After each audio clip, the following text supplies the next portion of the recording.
بسم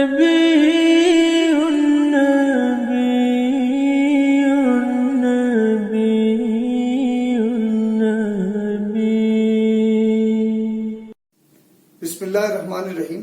اوس بن ربیعہ مکہ المکرمہ کا 15 سالہ ایک نوجوان تھا جس کا معمول بکریاں چرانا تھا۔ وہ ایک دن جارانہ کی پہاڑوں میں بکریاں چرا رہا تھا کہ اچانک اسے اذان کی آواز سنائی دی۔ یہ نبی رحمت صلی اللہ علیہ وسلم کا قافلہ تھا جو غزوہ حنین سے واپسی پر جارانہ کے پہاڑوں کے قریب قیام پذیر تھا، اور نماز کے وقت کے مطابق اللہ کے نبی صلی اللہ علیہ وسلم نے حضرت بلال رضی اللہ عنہ کو حکم دیا کہ اذان دیجیے۔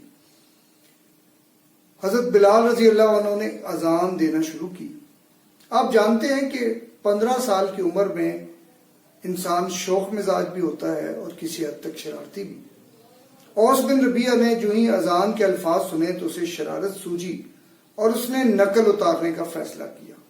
حضرت بلال رضی اللہ عنہ نے جب اللہ اکبر کہا تو جواب میں بالکل اپنے انداز میں اوس بن ربیعہ جس کی کنیت ابو محذورہ تھی اس نے بھی اسی انداز میں اذان دینا شروع کر دی، حتیٰ کہ حضرت بلال نے جب پوری اذان مکمل کی تو بالکل اسی انداز میں نقل اتارتے ہوئے اس نوجوان نے بھی اذان دی۔ اذان اتنی زور سے دی کہ نبی رحمت صلی اللہ علیہ وسلم تک بھی ابی محذورہ کی آواز پہنچ گئی۔ اذان جو ہی ختم ہوئی تو نبی رحمت صلی اللہ علیہ وسلم نے حضرت علی اور حضرت زبیر بن عوام کو بلایا اور انہوں نے فرمایا کہ جاؤ، ابھی کسی کی اذان کے حضرت بلال کے بالکل بیک گراؤنڈ میں کسی اور کی اذان کی آواز سنائی دی ہے، جائیں اور ان پہاڑوں سے ان بچوں کو، نوجوانوں کو، اس نوجوان کو لے کے آئے۔ حضرت علی اور حضرت زبیر بن عوام گئے اور واپسی پر اپنے ساتھ 3 نوجوانوں کو لائے۔ نبی صلی اللہ علیہ وسلم نے پہلے نوجوان سے کہا کہ ذرا اذان کے الفاظ دہراؤ۔ اس نے اپنے انداز میں دہرائے تو نبی صلی اللہ علیہ وسلم کو اندازہ ہو گیا کہ یہ وہ آواز نہیں جو تھوڑی دیر پہلے سنی تھی۔ پھر دوسرے نوجوان سے کہا کہ آپ سنائیے۔ جب اس نے اذان دینا شروع کی تو نبی صلی اللہ علیہ وسلم کو آواز کے انداز سے اور اس کی خوبصورتی سے اندازہ ہو گیا کہ یہ وہ خوبصورت آواز نہیں ہے۔ پھر تیسرے نوجوان سے کہا، اور یہ ابو محذورہ تھے، انہوں نے اذان دی۔ نبی رحمت صلی اللہ علیہ وسلم نے باقی دونوں نوجوانوں کو جانے دیا اور ان کو بٹھا لیا۔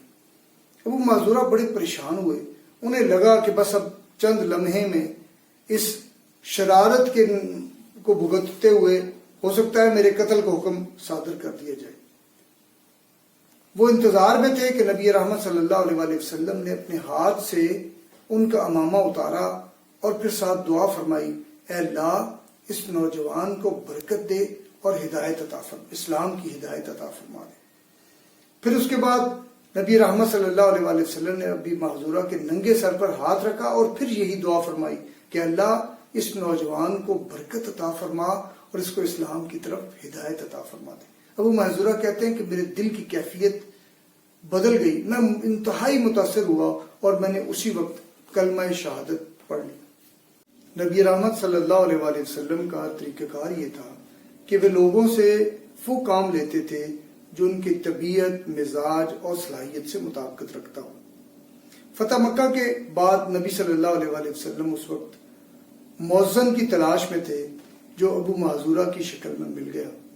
نبی صلی اللہ علیہ وسلم نے آپ کو خانہ کعبہ کا مؤذن مقرر فرمایا، اور جب تک ابو محذورہ زندہ رہے وہ اسی ذمہ داری پر فائز رہے، اور آپ کی وفات کے بعد تقریباً 300 سال تک آپ کا خاندان اس ذمہ داری پر فائز رہا۔ یہ نبی رحمت صلی اللہ علیہ وسلم تھے جنہوں نے ایک ناتراشیدہ ہیرے کو تراشا اور ایک عظیم شرف تک پہنچا دیا۔